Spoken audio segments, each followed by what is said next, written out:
28 नवंबर शनिवार दोपहर तक में स्वागत है आपका। आप सुन रहे हैं न्यूज़ एनसीआर का डिजिटल बुलेटिन। मैं हूं हर्षवर्धन चतुर्वेदी। शुरुआत करते हैं अपने प्रदेश की खबरों से।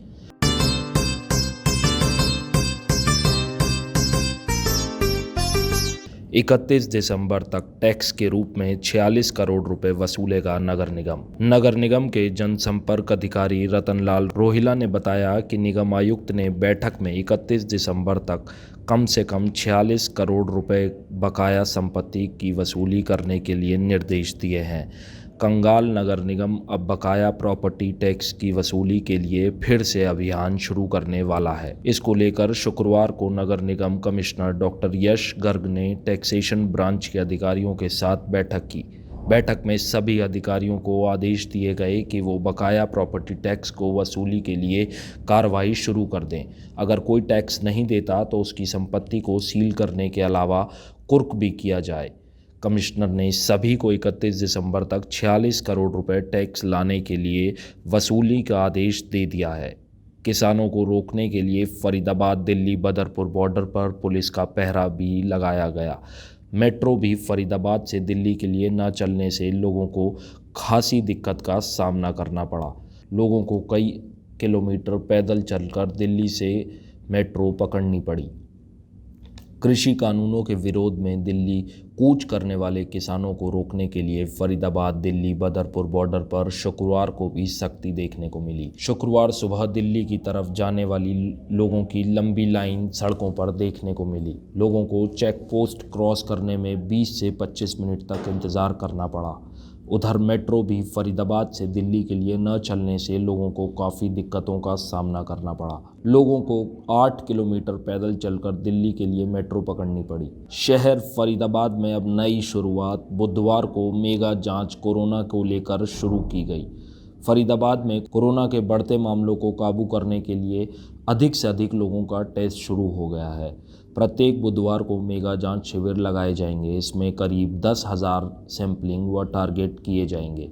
गैर लक्षण वाले मरीजों की पहचान के लिए शिविर लगाने की योजना लागू होगी। वहीं पहले मेगा जांच शिविर के दौरान जिले में प्रदेश की सर्वाधिक सैंपलिंग व टारगेट भी हासिल किया है। डॉक्टरों का कहना है कि गैर लक्षण वाले मरीज बढ़ते जा रहे हैं। यह कोरोना विस्तार के मुख्य कारकों में से एक है। ऐसे लोगों से सचेत भी रहें।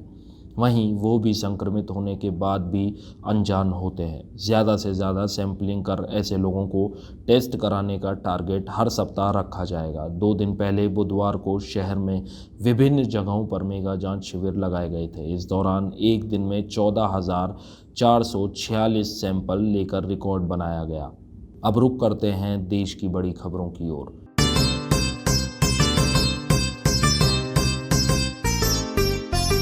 पंजाब के किसानों की तरह देश में बाकी किसान आंदोलन क्यों नहीं कर रहे हैं? यह हर इंसान के मन में एक सवाल है। कपास के किसानों के लिए ये एक ऐसा संकट का समय है और ऊपर से हाल में भारत सरकार ने 3 विवादास्पद कृषि सुधार कानून पारित किए हैं, जिसके विरोध में धान गेहूं उगाने वाले किसान पंजाब, हरियाणा और पश्चिमी उत्तर प्रदेश से सड़कों पर उतर आए हैं। कृषि कानूनों को लेकर ये किसान केंद्र सरकार से नाराज हैं। चीनी वैज्ञानिकों का दावा, भारत से दुनिया भर में फैला कोरोना वायरस। चीनी वैज्ञानिकों के एक दल ने दावा किया है कि कोरोना वायरस पहली बार भारत से होकर दुनिया भर में फैला। नवभारत टाइम्स ने यह खबर अखबार के माध्यम से छापी थी। खबर के मुताबिक चीनी एकेडमी ऑफ साइंसेज और वैज्ञानिकों की एक टीम का कहना है कि कोरोना वायरस संभवतः साल 2019 की गर्मियों में भारत में पैदा हुआ था। चीनी वैज्ञानिकों का दावा है कि कोरोना वायरस जानवरों से होकर गंदे पानी के जरिए इंसानों तक पहुंचा। इसके बाद यह भारत से चीन के वुहान पहुंचा, जहां इसकी पहचान हुई। चीनी वैज्ञानिकों का यह भी कहना है कि भारत की लचर स्वास्थ्य व्यवस्था और युवा आबादी के कारण कोरोना वायरस कई महीनों तक बिना पकड़ में आए लोगों को संक्रमित करता रहा। लाठी, पानी, आंसू गैस खाकर दिल्ली पहुंचे किसान। भ्रम दूर करने को तैयार सरकार। 3 दिनों तक लगातार मार्च करने, कंपकपाती सर्दी में पानी की बौछारें झेलते, लाठियों की मार और आंसू गैस के गोलों का सामना करते हुए आखिरकार पंजाब, हरियाणा से बड़ी संख्या में किसानों का समूह देश की राजधानी दिल्ली की ओर पहुंच चुका है। ये किसान केंद्र सरकार के नए कृषि कानूनों का विरोध कर रहे हैं और सरकार से उनकी चिंता पर गौर करने की अपील कर रहे हैं। सरकार ने बैरिकेडिंग लगाकर और भारी सुरक्षा बल तैनात करके किसानों के जत्थे को रोकने की तमाम कोशिशें की, लेकिन आखिरकार वो दिल्ली तक पहुंच ही गए। किसानों को दिल्ली में कुछ तय जगहों पर प्रदर्शन करने की इजाज़त इसीलिए भी मिली क्योंकि आम आदमी पार्टी की सरकार ने कुछ स्टेडियमों को स्थायी जेल बनाने की केंद्र सरकार की मांग को यह कहते हुए ठुकरा दिया था कि किसानों व प्रदर्शनकारियों को शांतिपूर्ण तरीके से उनकी मांग जायज़ रखने के लिए दबाव डालना गलत नहीं है। अब रुख करते हैं अंतर्राष्ट्रीय जगत की ओर।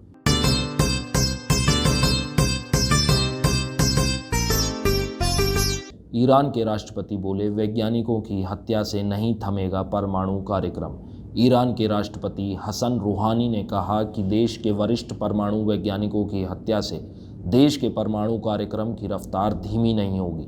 शीर्ष परमाणु वैज्ञानिक मोहसिन फ़खरीज़ादे की हत्या के लिए हसन रूहानी ने इजराइल पर आरोप लगाया और कहा कि ये कदम बताता है कि वो कितना परेशान है और हमसे कितनी घृणा करता है। इससे पहले ईरान ने संयुक्त राष्ट्र के महासचिव और सुरक्षा परिषद से अपने शीर्ष परमाणु वैज्ञानिक मोहसिन फ़खरीज़ादे की हत्या की निंदा करने की अपील की थी। अब तक मिली जानकारी के मुताबिक फ़खरीज़ादे पर राजधानी तेहरान से सटे शहर ऑक्सफोर्ड में बंदूकधारियों ने घात लगाकर हमला किया। हालांकि अब तक किसी हमलावर को पकड़ने में कोई भी सुराग नहीं मिला है। डिएगो मैराडोना को अर्जेंटीना ने ऐसे कहा अलविदा। अर्जेंटीना के लिए एक भावुक लम्हा। महानायक फुटबॉल खिलाड़ियों में से एक डिएगो मैराडोना हमेशा के लिए कब्र में सो गए हैं। 2 दिन पहले दुनिया को अलविदा कहने वाले मैराडोना को बूनस आयर्स में उनके माता पिता की कब्र के पास दफन किया गया। उन्हें आखिरी विदाई देते वक्त भावनाओं का समंदर उमड़ आया था। राष्ट्रपति भवन में ताबूत में रखे उनके शव को दर्शन के लिए लाखों की भीड़ जमा हुई थी। चीन को चुनौती दे पाएंगे भारत के 3 देश। भारत, ऑस्ट्रेलिया, जापान और अमेरिका, इन 4 देशों का समूह है क्वाड के सदस्यों में शामिल अमेरिका विश्व की सबसे बड़ी अर्थव्यवस्था है। जापान तीसरी और भारत 5वीं बड़ी अर्थव्यवस्था है। ऑस्ट्रेलिया भी एक विकसित देश है। इतनी बड़ी सामूहिक ताकत दुनिया की दूसरी सबसे बड़ी अर्थव्यवस्था यानी चीन के बढ़ते असर और उस पर निर्भरता को कम करने के इरादे से एकजुट हो रही है। क्या ये चारों देश अपने इस मकसद में कामयाब हो पाएंगे?